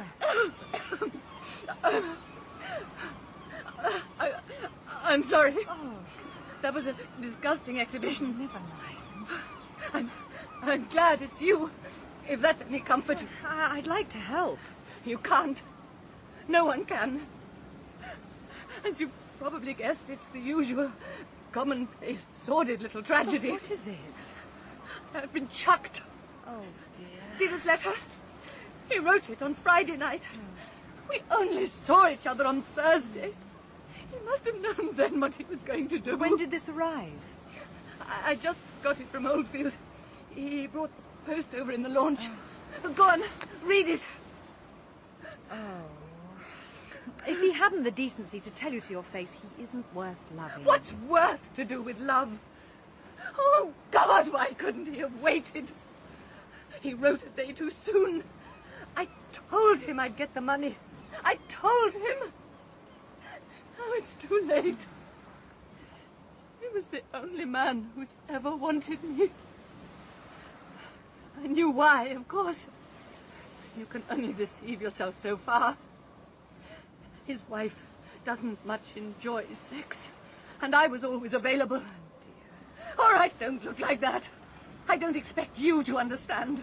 You can get love whenever you want it. That isn't true. Not of me, not of anyone. Isn't it? It was true of Clarissa. She only had to look at a man. One look. That's all it ever took. All my life I've watched her using those eyes. Oh. But she won't anymore. Never again. Never, never, never. Oh, dear. It's all right. It's all right. Now, look, I have to go now. Roma, will you be all right? Don't worry. I shan't do anything stupid. I can tell you what will happen to me. I'll take my share of Clarissa's money and buy myself a London flat.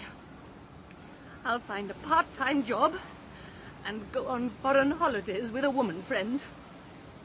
We shan't much enjoy each other's company, but it'll be better than travelling alone. And every year, I shall get a little more fussy about my comforts, a little more right-wing, a little more lonely, a little more dead.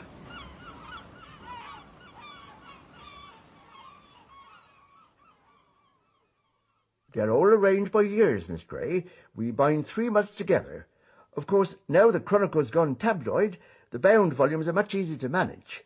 See, that's where the change starts, 1980. How far back does the paper go? Oh, the Speybarth Chronicle was founded in 1862.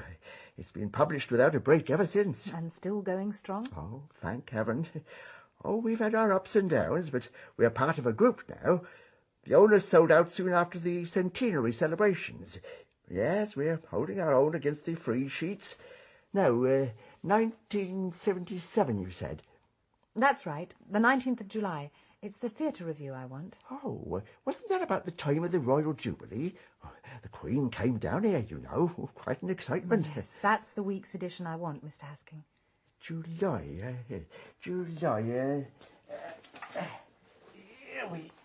Here we are. We put out a bumper edition that week. Lots of pictures. You sure there was a theatre review? I haven't come across one. Quite sure. I've seen it. Well, I'll go back. Oh, good grief.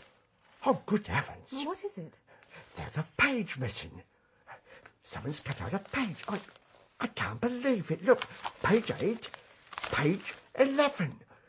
Someone's actually mutilated our official archives. Oh, vandals. And that, Mr. Hasking, is the very page I wanted to see. Surely you've got another copy somewhere. Oh, not here.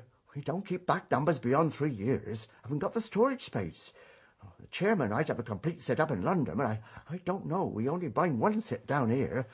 Oh, I can't get over it. Is there anyone you know who might have a copy of that paper? It was a pretty special edition. Let me, I know. Miss Costello. Try her. She's kept press cuttings on the royal family for donkey's years. Oh, a wonderful collection. We sometimes use her material for background. She isn't likely to have missed the royal visit to Spaymouth. Costello? Lucy. Miss Lucy Costello. A dedicated monarchist. That's a somewhat old-fashioned creature these days, I suppose, though there are an awful lot of us. You know, I've kept a complete record of every royal occasion for years and years.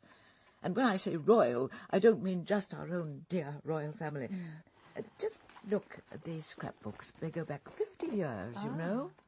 I began my collection just after Daddy died. That was way back in the 1930s, well before the war. It was something to do, you understand. Yes. I'm 85 now. Oh, no. Yes, I am, really? my dear. And now it's my main interest. Oh, I do hope it hasn't become an obsession. I shouldn't like to think that I was obsessed. It's all arranged by years, you know.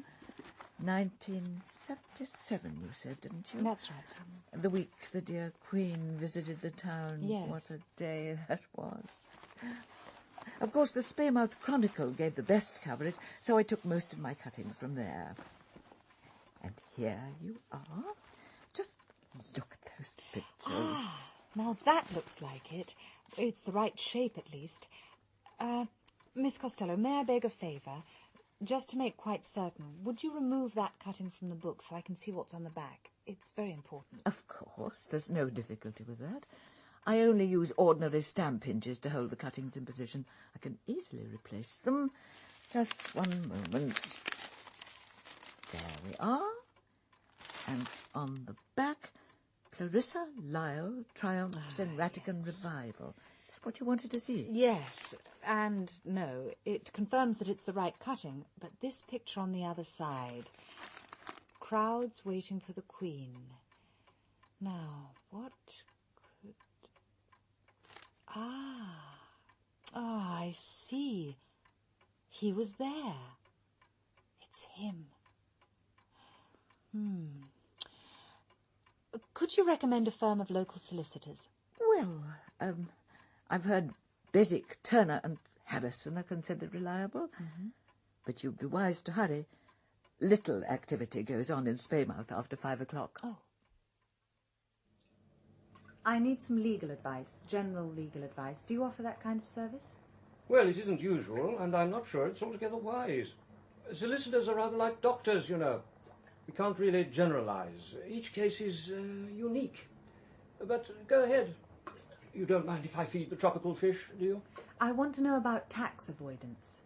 Do you mean tax avoidance which is legal, or tax evasion which isn't? Oh, look at him. Isn't he a beauty? That's the Dawn Tetra, an expensive little fellow from British Guiana. He's very beautiful, but I don't much enjoy tropical fish in tanks. And it's tax avoidance I'm interested in. Suppose I came into a very large sum of money, all in one tax year. Is it the fish or the tanks you object to, or perhaps both? They're perfectly happy, I assure you. Their small world has been scientifically devised for their comfort, unlike ours. Now then, this large sum of money, you're not contemplating a bank raid, are you? I mean earned income. Money from a successful play or novel, for example. Well, if you were sensible, you would arrange your contract so that you didn't receive it all during the one financial year. But suppose I didn't expect it to be so successful. Then you could avoid paying tax on it by becoming non-resident for the whole of the subsequent financial year. You see, those sort of earnings are taxed retrospectively. Could I come home for a holiday or weekend?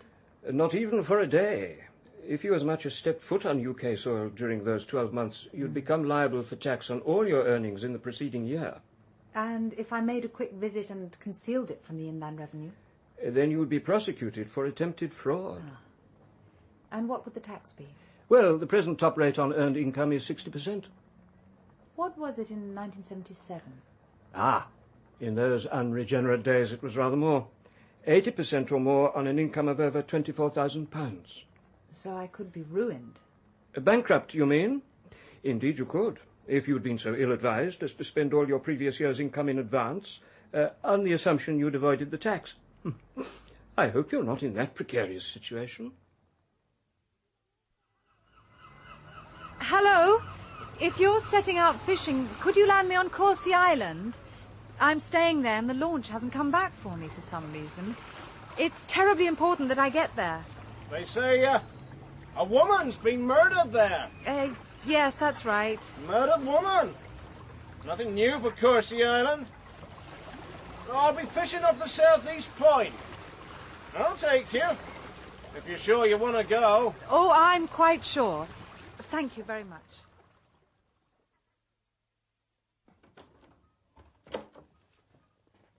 Good evening, Cordelia. Have you eaten? Where is everyone? Ivor's in bed. Not at all well, I'm afraid. He's hoping to go home tomorrow. Roma left mid-afternoon with Sir George. Simon's gone to bed, not hungry. Why didn't Oldfield meet me at Spaymouth with the launch? Oh, he or I must have misunderstood. He won't be back till morning. To all intents and purposes, we are alone. Do you know why I went to Spaymouth this afternoon? I went to find this cutting from the local paper. Yes, I did wonder. Congratulations. I didn't think you'd succeed. Because you'd already cut it out of the newspaper archives yourself. Precisely. I destroyed it about a year ago. It seemed a sensible precaution. I found another. So I see. Oh, you look tired, Cordelia. Would you like some of this claret or well, all right. a brandy? Right. A claret, please. I came back to the UK to visit my uncle. I was his heir, and he wanted to see me before he died. He was very ill. He didn't understand about tax-free years. He asked me to come, so I came. And if you hadn't, perhaps he would have altered his will. Oh, unkind Cordelia. No, I genuinely liked him, and I valued him. He was his own man, like some ancient chieftain. Even then there was no danger. Then when he was clearly dying, he asked me to get him something he fancied. A last taste of blue Stilton. He could have asked his housekeeper, but he didn't. He asked me. So that's why you went to Spaymouth? That's why. If I hadn't done that simple act of filial kindness, Clarissa wouldn't have seen that press photograph, wouldn't have forced me into staging the Duchess of Malfi, would still be alive. Odd, isn't it? We live by chance and we die by chance. With Clarissa, it was a matter of 8 ounces of blue Stilton. Chance? But it was you who smashed her face in, and not once, but time and time again. How could you make yourself do that? Wasn't agreeable. And if it's any consolation to you, I had to close my eyes. When I opened them, Clarissa wasn't there. Once her face was gone, I couldn't even remember what she looked like. Clarissa was her face. And you know, looking at her, I knew what I'd always known.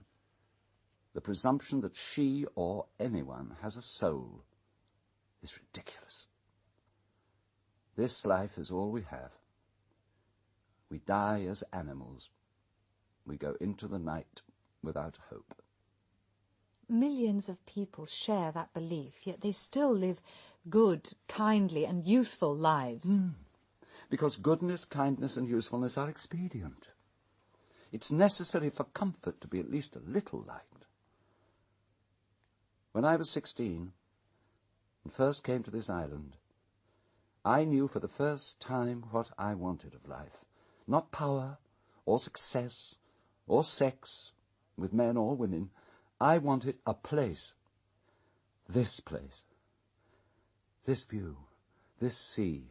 This island. It's the only real passion I've ever known.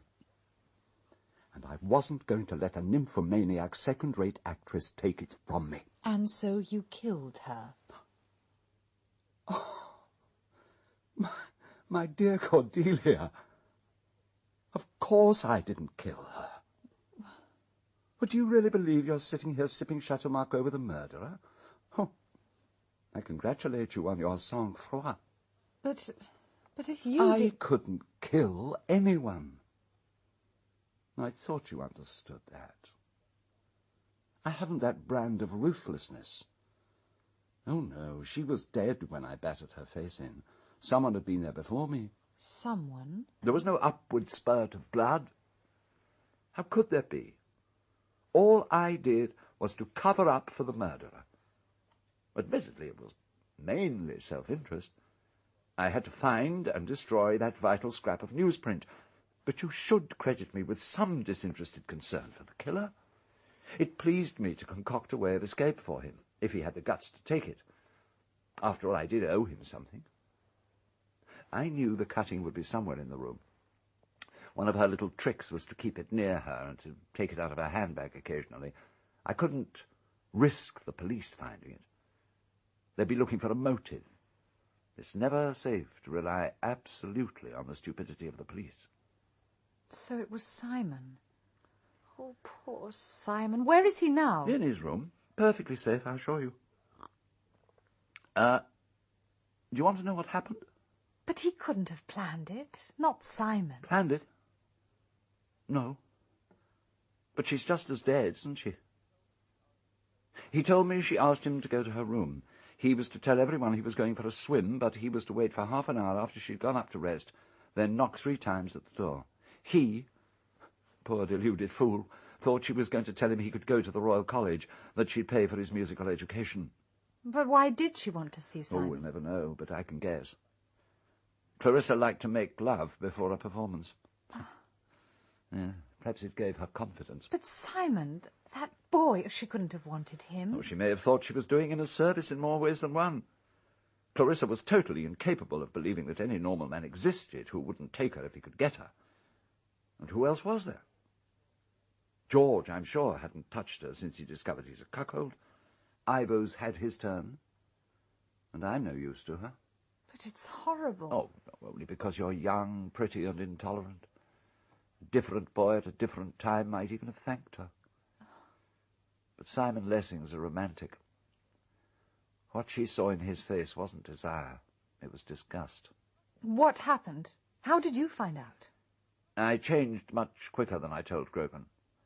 I was actually leaving my room just after 20 to 2.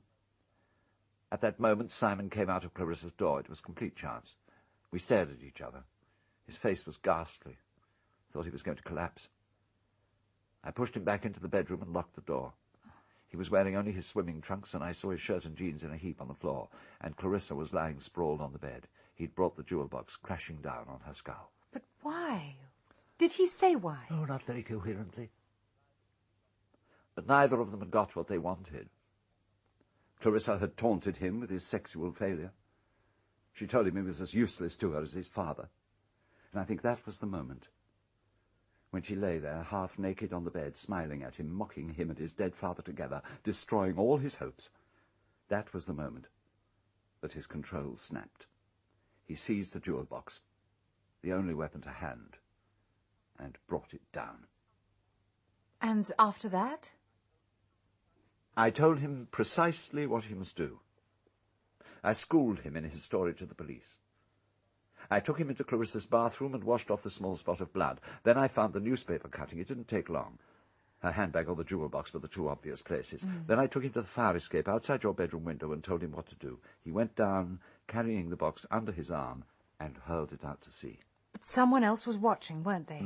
Munter had gone to the tower room for the musical box, and the tower room's window is the only one which overlooks the fire escape. I know. He let it slip on Saturday night when Simon and I were helping him to his room, but it wouldn't have made any difference. Munter was absolutely safe. He would have taken any secret of mine to the grave. He did take it to the grave, and conveniently early. Yes, but I didn't kill him, if that's what you're implying, nor, as far as I know, did Simon. That death, at least, was accidental. What did you do next? I had to work quickly. I cleaned the makeup from Clarissa's face so that the police wouldn't suspect she'd invited a visitor to her room. Then I set out to destroy the evidence of how she was killed and substitute a weapon Simon couldn't have brought because he didn't know it existed. Oh, I already had the marble arm and the note ready, as it happened. I was intending to put them in the casket that Clarissa would open in Act 3. Oh, I assure you the result would have been spectacular. I doubt if she'd have got through the scene. You sent all those threatening quotations. You took over when Tolly stopped. Oh, so you know about Tolly? Oh, I think I've underestimated you, Cordelia. Yes, I wanted to get back my privacy, my peaceable island. She would never return to Corsi if its theatre was the scene of her final humiliation. To do her justice, she wasn't a common blackmailer. She first saw that newspaper cutting in 1977. She hugged it to herself for 3 years before she needed to make use of it. It was bad luck that the restoration of my theatre and the crisis in her career coincided. Suddenly there was something she wanted of me, and she had the means to get it. And Simon conveniently provided a permanent solution to your problem. I hope it's a solution. You know, it's not going to be possible to shield him for much longer. He's beginning to drink, you must have seen it. And he's making mistakes. That gaffe which Roma noticed, for example. How could he have known what the jewel box was like if he hadn't seen or handled it? And there would have been others. I liked the boy, but I was wrong about him. He hadn't the guts to see this through. Would have been. You liked the boy. Where is he? Where is... Simon! Down here! Simon, what's happened? Ambrose told me I'd be in prison for the rest of my life. That or Broadmoor. I can't face that. I came to the Devil's Kettle. This is the best thing. Where's the key to those handcuffs? What have you done with the key? I chained myself to the top rung of the ladder and dropped it. I heard it hit the water. That was half an hour ago. The water wasn't even over my ankles. Leave me alone, Cordelia. This is the best way. Leave me alone. There's not much time. We have about another 5 minutes at the most. Watch out. I'm coming down. I can't stand it, Cordelia. Prison. Broadmoor. I can't stand it. You lied, Simon. Ambrose lied. Manslaughter isn't murder. You didn't mean to kill her, and you aren't mad. Cold. The water's icy. Oh, show me, Simon. Exactly where did you drop that key? Show me! About here. I held out my right hand like this. Right. Then I let it fall. You hold on. And wish me luck.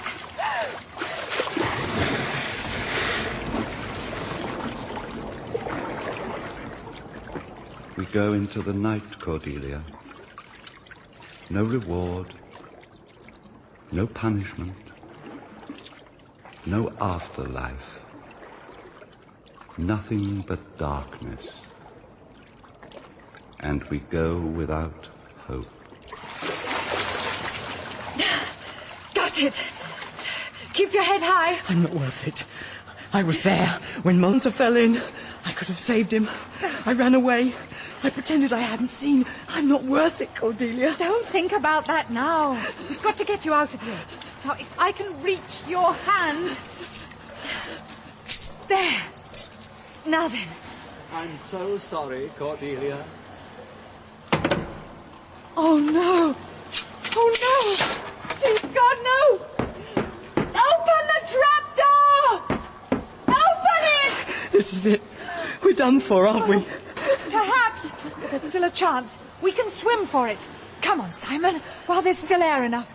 Now you go first. I'll be behind you. Ready? Now!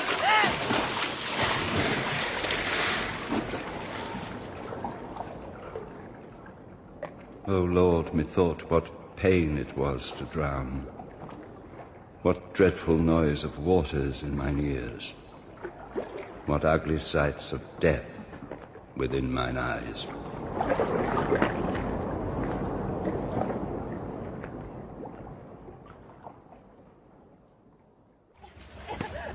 Goes it. Come on. In you go. Oh, take it easy, girl. Oh, lucky for you, I was still here. You saved my life. Oh, saved you a bit of a swim, that's all. You'd have made it. There are two of us. There's a boy with me. We've got to find him. Huh? Well, no sign of anyone else. Why be here some way? He's a strong swimmer. All right, I'll try. Well, you go into the cabin and get warm. Are you sure that the trapdoor was bolted? Did you try to lift it? At first, but I knew it was no good. I heard the bolt shoot home. You were frightened and cold. It might have fallen accidentally. It didn't. You understand the importance of what you're saying? Of course. We'll need to take you back there.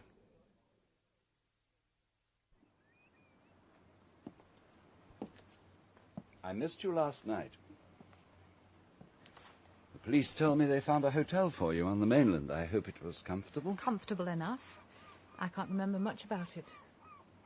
You've, told them everything, of course? Of course.